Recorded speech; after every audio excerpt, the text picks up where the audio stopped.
Happy Monday, everybody. My name is Brandon Rosa, and welcome to episode 326 of the Xbox in 10 podcast, your weekly source of Xbox gaming news covered in around 10 minutes. Every Monday, this podcast covers new game releases, the previous week's gaming news, and we all learn an Xbox-related fun fact together. This show is on YouTube and podcast services around the world, so please subscribe on your favorite and leave a review. Xboxin10.com, no numbers, is your quick source for links to all of our podcast destinations and social media profiles, which you can follow at Xboxin10. To start, let's talk game releases.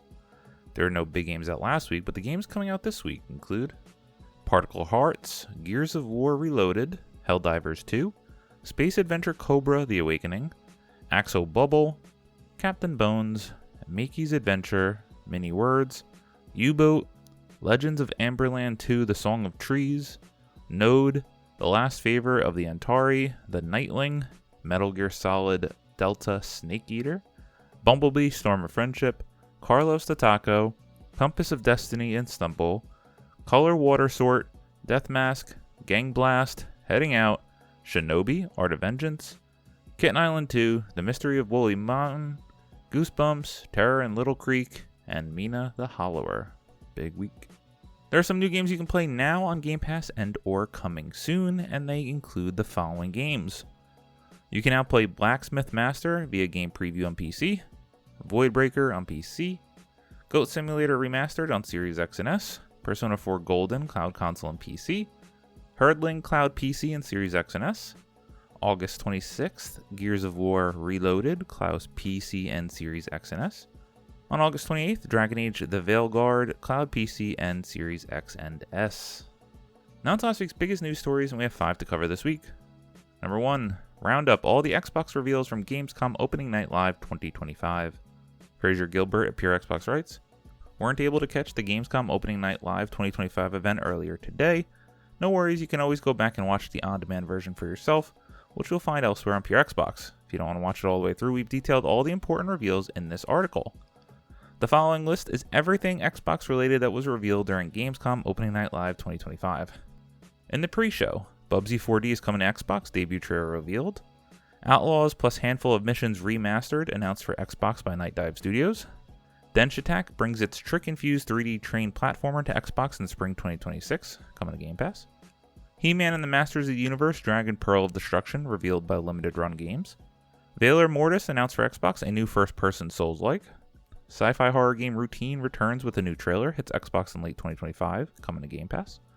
Swords of Legends looks like an epic adventure title expected to hit Xbox. Road Kings is a trucker's dream coming to Xbox in 2026.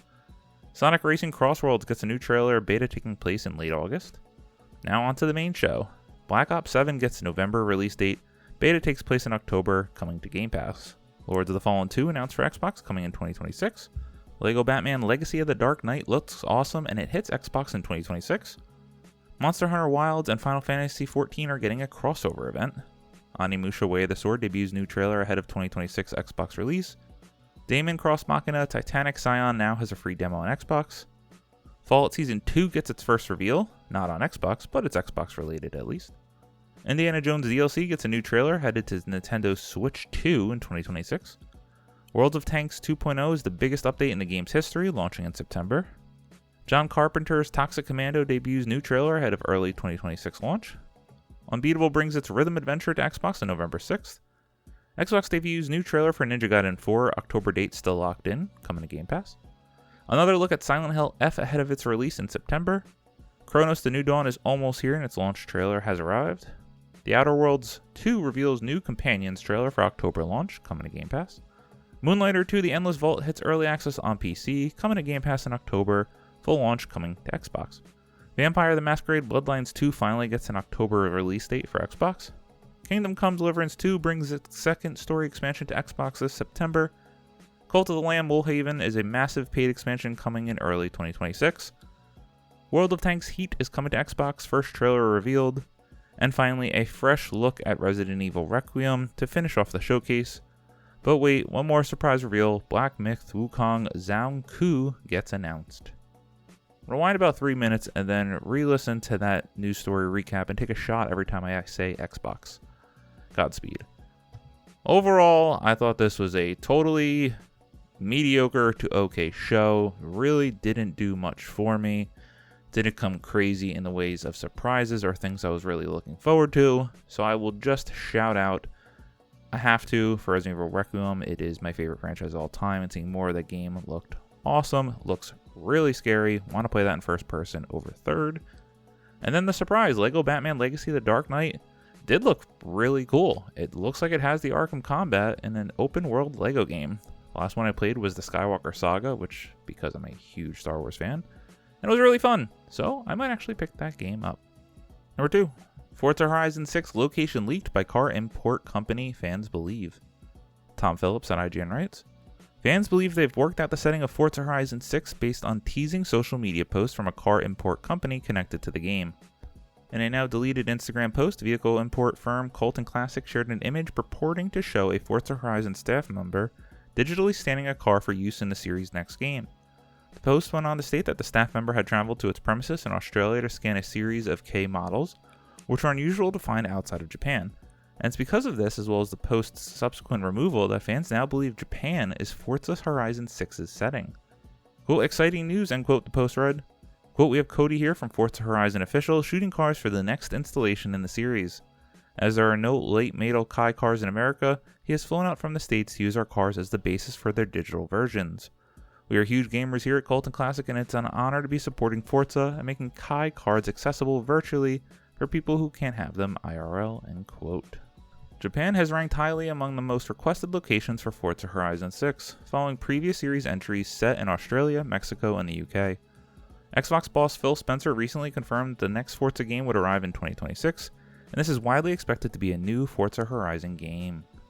We got some rumors that maybe next month this will get announced at the Tokyo Game Show, and that does make sense if this game's coming out next year and if it's going to be set in Tokyo. As noted, this is what fans have long requested, and I think it's going to be very cool for the hour or two that I play these games every other year or so that they come out, to see those neon lights driving through the dark streets of Japan. Number 3, Xbox studio Double Fine is working on multiple games, all new IP. Ben Carey at Pure Xbox writes, Xbox first-party studio Double Fine is well known for its near-endless creativity, as evidenced by the team's Walking Lighthouse starring Keeper, and it sounds as though Microsoft is allowing them to be as creative as possible with multiple new IP in the works. Yep, studio head Tim Schafer has talked about this during Gamescom 2025. The veteran developer was present to talk about Keeper, of course, but he couldn't help teasing what else is going on in the studio right now. Quote, we are making other games next to Keeper.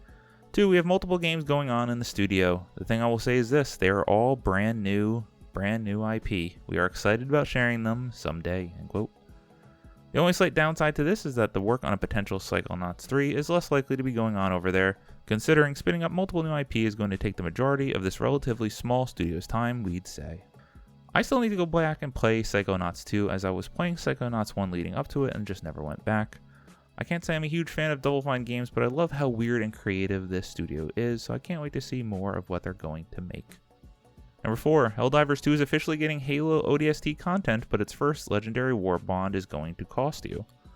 Michael Crepe at IGN writes, it's official, Helldivers 2 is getting a Legendary War Bond featuring weapons and cosmetics from Halo ODST, and its release date arrives in 1 week. Arrowhead Game Studios announced the highly anticipated crossover news on social media today, revealing a first look trailer for the Helldivers 2 Halo content that players will soon get their hands on. It's a collaboration with Microsoft that arrives ahead of the game's launch on Series X and S August 26th, with the new War Bond tier and all of its ODST goodies set to drop the same day. A trailer for the Helldivers 2 Halo content shows some of what the new content looks like in-game, but Microsoft made sure to offer more information in a new Xbox Wire blog post. Players who pick up the Legendary War Bond will be treated to 4 weapons, 4 vehicle patterns, an armor passive, 2 player banners, 2 capes, 1 player title, and of course, 2 armor sets that look like they were ripped straight out of Halo 3 ODST. Again, this is awesome. It is going to cost you $15 to experience the War Bond to get some of these items, which is tough, but as is the way of games of service. If you want more PlayStation games ever potentially coming to Xbox platforms, go out and support, go out and buy this. I did it even though I already purchased the game on Steam. And number 5, Xbox teases plans to make cloud gaming more affordable and accessible. Fraser Gilbert at Pure Xbox writes, yesterday's latest episode of the official Xbox podcast gave us some insight into what is going on over at Team Xbox right now, and one of the things they talked about was the continued focus on improving Xbox cloud gaming. The two guests on the podcast were Xbox platform architects Jason Beaumont and Jason Ronald, both of whom discussed how they're going to keep growing the service and make it more affordable and accessible along the way. Here are some of their excerpts from the interview. Jason Beaumont, quote, "You're going to see us continue to invest in this area, and this includes adding new servers to meet the growing demand, but also means exploring innovative ways to reach more players wherever they are. Our goal is really simple. We want to bring more games to more people. Cloud gaming is great at that. So that means looking at expanding Xbox Cloud gaming to even more countries around the world so that everyone can play the games they love no matter where they are," end quote. Jason Ronald, quote, "Yeah, one of the things that we see is there's lots of players who use Game Pass Ultimate to access the cloud, whether that's the primary way they play or just, as Jason said, an additional way to play when they're on the go or not around your console or PC.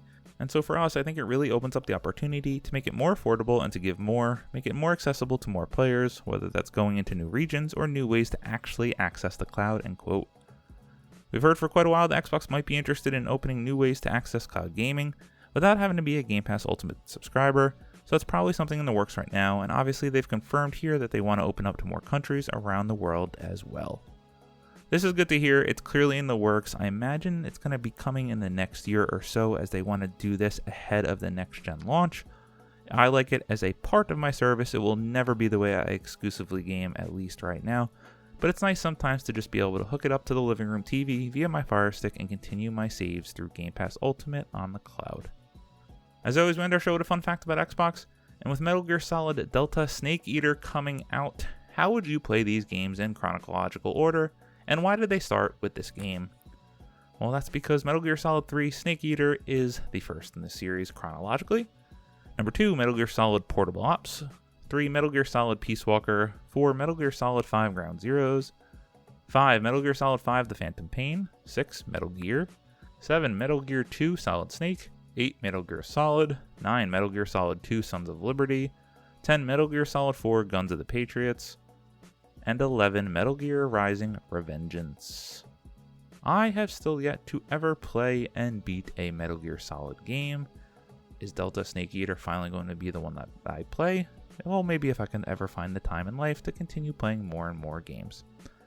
Thank you all for listening to the Xbox in 10 podcast, your weekly source of Xbox gaming news covered in around 10 minutes.